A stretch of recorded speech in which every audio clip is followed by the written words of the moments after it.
Hello everyone, welcome to Probability and Statistics for Data Science. Today we're going to start talking about correlation, which is a measure of the linear dependence between two quantities of interest. We will define the correlation coefficient, which we will show some examples that illustrate what the correlation coefficient tells us about the dependence between two quantities, and we will also show that it actually parameterizes the dependence between Gaussian random variables completely. Let's get to it. We're going to talk about the correlation coefficient, and the plan is to first define the correlation coefficient and then show that it completely parameterizes the dependence between Gaussian random variables. Okay, so our goal, let's maybe take a step back and see what our overall goal is when we talk about correlation. Our goal is to quantify the dependence between two quantities of interest with a single number. We have already seen previously that if you want to really quantify the dependence between two uncertain quantities, we can compute or approximate their joint PMF if the quantities are discrete, or their joint PDF if the quantities are continuous.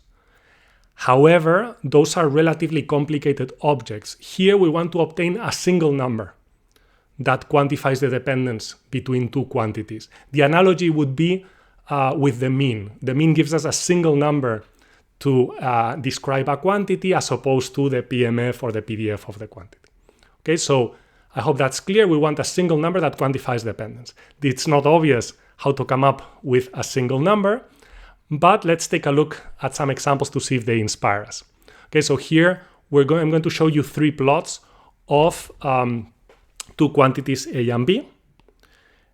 Okay, so in the first plot, it seems that when B is larger, A is also larger. When B is smaller or negative, A is also negative. In the one in the middle, there doesn't seem to be a clear relationship. And in the one on the right, when A is positive, B is negative. When A is negative, B is positive. So there seems to be an inversely proportional relationship. So here what we see is that there seems to be a linear dependence between the two variables. Okay, so here B is roughly proportional to A. Here in the middle, there doesn't seem to be any dependence at all. And here there seems to be an inversely proportional linear dependence. So the key idea behind correlation is to say, okay, characterizing nonlinear dependence with a single number is going to be very difficult. How about linear dependence? Okay, this is the key idea. What if we focus on linear dependence? Well, this actually allows you to obtain a single number that quantifies dependence, and that number is going to be the correlation coefficient, as we will see in a moment. We're going to model the quantities of interest as random variables. Later on in a following video, we will show what we do when we actually have some data. But for now, we model our quantities of interest as random variables. How can we quantify the linear dependence between a random variable A and a random variable B? Well, a reasonable way to do this is to see whether we can approximate B as a linear function of A. We're going to focus on random variables with zero mean and unit variance because this makes the exposition very clean and simple, but in a following video, we'll show how to apply all of these results to general random variables that can have any mean or any variance. But for now, we're going to assume zero mean and unit variance for our two random variables, A and B. As we will see later on, we call such variables that have zero mean and unit variance standardized random variables. Okay, so we want to find the best linear estimate of B given A. So we're only allowed to scale A. We want to multiply A by a single constant number and see whether we can approximate B with that scaled version of A. We're going to use as a, remember, I just want to make this super clear. Remember that we're assuming that these random variables have zero mean and unit variance. So now we're going to see whether we can approximate B with a scaled version of A, and our metric to see how well we are approximating is going to be the mean squared error. So we already covered this when we talked about variance. The mean square is a very common metric to quantify the approximation between two random variables. You can think of it in the same way as when we compare two numbers, we use the absolute value, which is the square and then taking a square root, or when we compare two vectors, we use the norm, the L2 norm often, which is the square root of the sum of squared differences. Here, we're using the average of the squared difference. Why squared? So that there's no cancellations. If you have positive errors and negative errors, you don't want them to cancel out. All right, so we're going to use the mean squared error to quantify the approximation between the scaled version of A and B. Let's write this out. We expand the square, and now we're going to apply linearity of expectation. When we apply linearity of expectation, we obtain this expression. And now we realize that if the variance of B is 1 and the mean is 0, first of all, if the mean is 0, then the variance is equal to the mean square. And if the variance is 1, then the mean square is 1. So we can replace that by 1 by the same argument, because A also has 0 mean and unit variance. This guy is also equal to 1. So we obtain this expression. And now we're going to try to see how to choose beta so that the mean squared error between B and the scaled version of A is as small as possible. So we're going to interpret this mean squared error as a function of beta. How do we minimize a function of a single variable? Well, it's very useful to compute the derivatives. The first derivative is equal to 2 beta minus 2 times the mean of the product between the two random variables. And now let's take the second derivative. The second derivative is just equal to 2. What does this tell us? What does this tell us about this function that we're trying to minimize? It tells us that it's convex, right? So if we were to draw it, let me do a simple picture. If we were to draw it, it would look roughly something like this. It is convex because the second derivative is positive. So we can find, just to be clear, this would be the MSE as a function of beta. To find the minimum, we just have to look where the first derivative is 0. When is the first derivative 0 here? Well, when this guy is equal to the mean of the product between the two random variables. Okay, so that is the value. This means minimum mean squared error. That is the value that minimizes the mean squared error. This is how we should scale A in order to get the best possible approximation of B. And this quantity is the correlation coefficient between A and B. As simple as that. Okay, we will have to unpack all of the properties of the correlation coefficient, and we will do this not only in this video but in following videos. But just so that you see, if you assume that the random variables are 0 mean and unit variance, the definition of the correlation coefficient is really clean. It's just the mean of the product between the two random variables, because that is the best coefficient if you want to approximate one of the random variables as a scaled version of the other one. And realize that if we had switched the roles of A and B here, we would obtain the same correlation coefficient.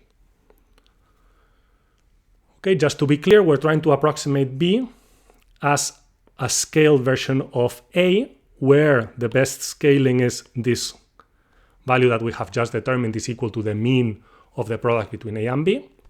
And then we're going to have a certain residue.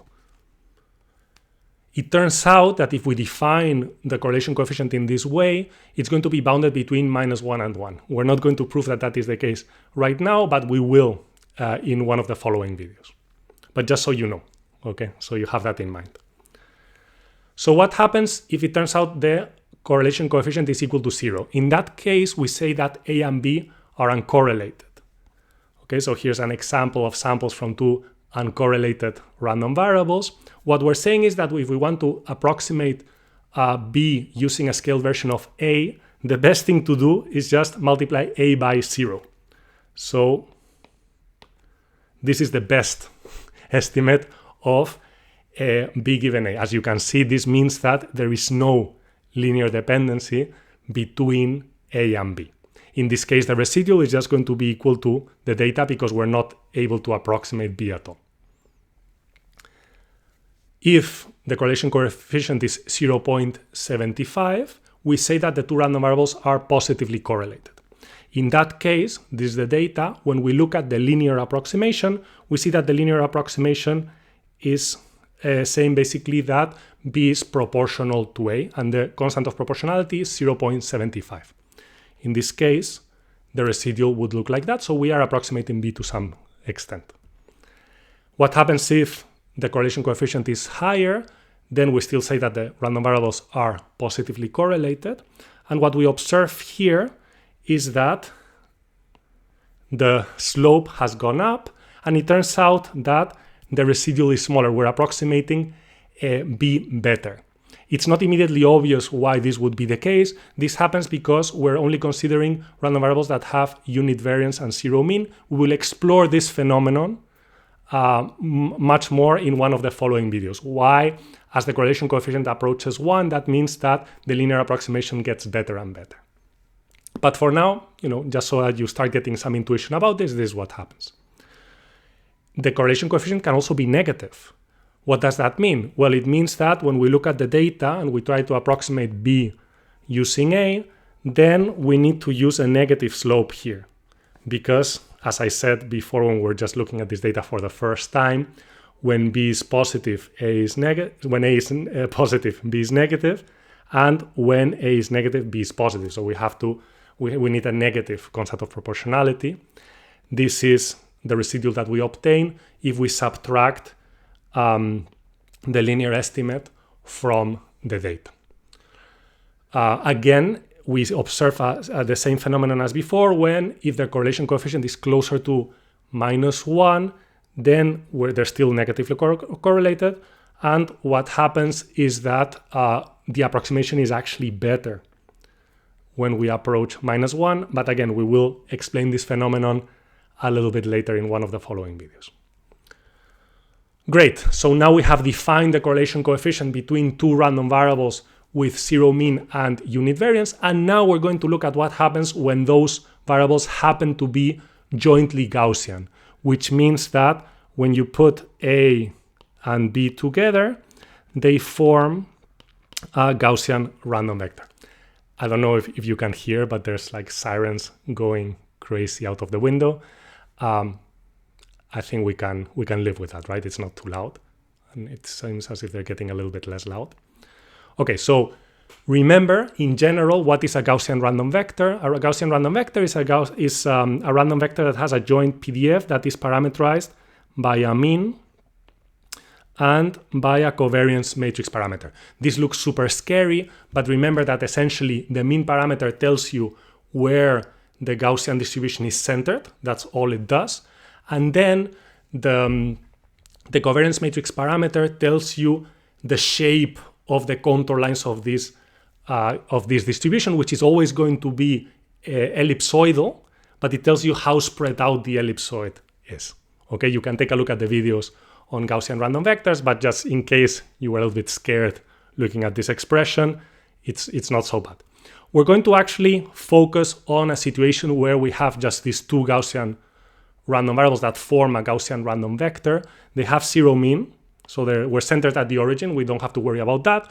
And the covariance matrix has this form. In case you don't remember, this is actually the variance of A, and this is the variance of B. And because the whole vector has zero mean, that actually means that individually the mean of A and the mean of B are zero. You can take a look at these properties in the video on marginal and conditional distributions of Gaussian random variables. So essentially we have here two Gaussian random variables that have zero mean and a variance equal to 1. The covariance matrix has this mysterious parameter, rho, that, as we will see, governs the dependence between A and B. Here I'm saying that a rho has to be between -1 and 1. The reason is that otherwise this guy would not be positive definite and you would not get a valid joint PDF. Okay, because the value in the exponential could become positive, and then you wouldn't be able to integrate the joint PDF to 1. It wouldn't give you a valid joint PDF. Okay, so any possible value, any possible Gaussian random variables with zero mean and unit variance, you can write them as a Gaussian random vector that has this covariance matrix. And now we're going to see how the parameter rho affects the dependence between A and B, or in general, the shape of the joint PDF. So this is the joint PDF for our example. Realize that the mean is 0, so that's why we don't have any mean here. And this is the inverse of this covariance matrix. I'm not going to do these derivations here, but you have them in the video on marginal and conditional distributions of Gaussian random variables. It turns out that we can write this out in the following way, as a term that only depends on A and a term that depends on B and A. The term on the left happens to be the marginal PDF of A, and the term on the right happens to be the conditional PDF of B given A. This is just the chain rule, right? And it turns out that in this case, you have to kind of derive it, and we derive it in that video. This is the marginal, and this is the conditional. So now let's study how the parameter rho affects these distributions. Okay, so first, what is the marginal distribution of A? It's this guy. It's just a Gaussian with mean 0 and variance 1. This is not a surprise. This is how we have set things up. Both A and B have marginals that have mean 0 and variance 1, but this just confirms it. More interestingly, let's take a look at the conditional distribution of B given that A is fixed to a certain constant. In that case, if you look at this guy, you will realize that it's Gaussian with mean equal to rho A and standard deviation equal to 1 minus rho squared, square root of that, the square root of 1 minus rho squared. So now we're going to see how this conditional distribution changes as we change the value of rho. Okay, so if rho is equal to 0, this is how the joint density looks like as a function of A and B. Here in the y-axis, I should have written f of A, B, A, B. Okay, this is the joint distribution. Now we're going to be interested in the case where A is fixed to equal 1, but rho is equal to 0. So we're taking a slice where A is equal to 1. And now we're asking ourselves, what is the conditional distribution of B? Well, we've seen that it's Gaussian with mean rho A, which is 0, and variance equal to 1. So if rho is 0, the distribution of B is exactly equal to the marginal distribution. It has not changed at all. When rho is equal to 0, there is no dependence between A and B. Okay, here you see the slice on top of the contour lines of the Gaussian distribution. This is the conditional density. Once we normalize to obtain a valid density of B given A, it's Gaussian with mean 0 and standard deviation equal to 1 or variance equal to 1. It's exactly the same as the marginal distribution. There's no dependence between A and B. What happens if rho is equal to 0.5? In that case, what happens to the conditional distribution of B when A is fixed to equal 1?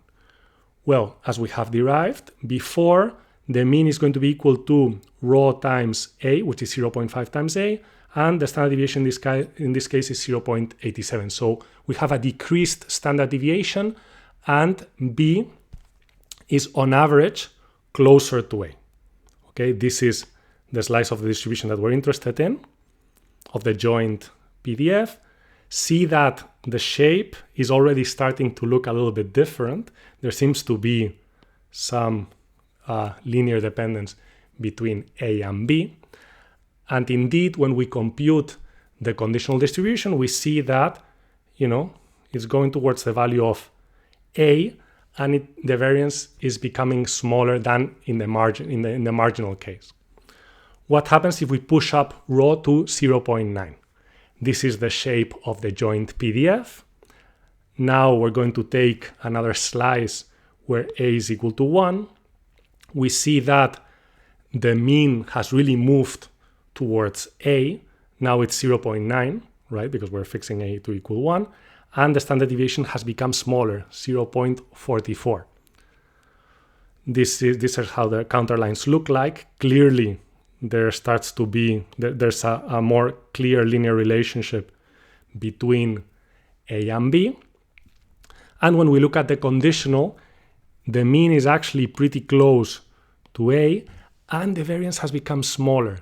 So B is, with higher and higher probability, closer to A. In general, rho dictates the dependence between A and B. When rho is equal to 0, there is no dependence. And when rho goes towards 1, there is increasing linear dependence between A and B. We haven't looked at this, but the argument is the same. When rho is negative, there is a linear dependence between A and minus B. Okay, so the dependence is like that. We would see a similar phenomenon, whereas we approach minus 1, the conditional distribution of B given A, it becomes more and more concentrated, in this case around minus A. Now, so just to summarize, this mysterious parameter rho completely dictates the dependence between two Gaussian random variables with unit variance and 0 mean. If rho is equal to 0, there is no dependence. As it approaches 1, there is more linear dependence, which is proportional. As we approach minus 1, there's more linear dependence that is inversely proportional. Now we should ask ourselves, what is rho? Okay, so we're going to, the other way around. What is the correlation coefficient of A and B? I'm setting this up as a mystery, but both the notation and what I just said kind of gives it away, right? Remember what the marginal distribution of A and B is? They're both Gaussian with mean 1 and variance 1. So we have defined the correlation coefficient for such random variables as the mean of the product between the two random variables. So let's compute this for our Gaussian random variables. We're going to apply iterated expectation. If you don't remember what iterated expectation is, it's kind of a tricky subject. So I do recommend that you go and take a look at the video on iterated expectation to brush up. But the idea is that we start by computing the conditional mean function of whatever we want to. So basically, we want to compute the mean of something, in this case, A times B. When we apply iterated expectation, we first compute the conditional mean function of that quantity given something that makes our life easy. In this case, conditioning on A makes our life easier because we know the conditional distribution of B given A.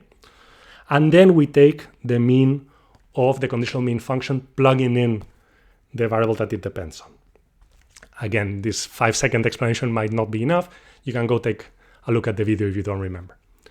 So we want the conditional mean function of AB given A. Remember that the conditional distribution of B given A is Gaussian with this mean and this standard deviation. So now, if we want the conditional mean of AB given that A is fixed, well, A is easy, right? Because we're assuming that this guy is fixed to equal A. We don't really have to do anything about this. Under that conditional distribution is just going to be a constant. And now for B, here what we obtain, let me see. Yeah, exactly. So here A can come out because it's a constant, and what we obtain is that the conditional mean function of AB given A is equal to A times the conditional mean function of B given A. But the mean of B given A, we know it, right? It's just this guy, okay? Because it's the mean of the conditional distribution of B given A. So we can just plug in rho A there, and we get that the conditional mean function of AB given A is equal to this parameter rho times A squared. Now we can go and plug this into here, replacing A by the random variable A, because that's how iterated expectation works. And when we do this, we get the expected value or the mean of rho times A squared. Rho is going to come out by linearity of expectation. And remember that we're assuming that A is 0 mean and has unit variance. So the variance is equal to the mean square, and the mean square, therefore, is equal to 1. So the correlation coefficient between A and B is exactly equal to this parameter rho that completely determines the dependence between A and B. So for Gaussian random variables, this shows us two things. First, that there is just linear dependence between the two random variables, and second, that it's parameterized by a single number, which is the correlation coefficient.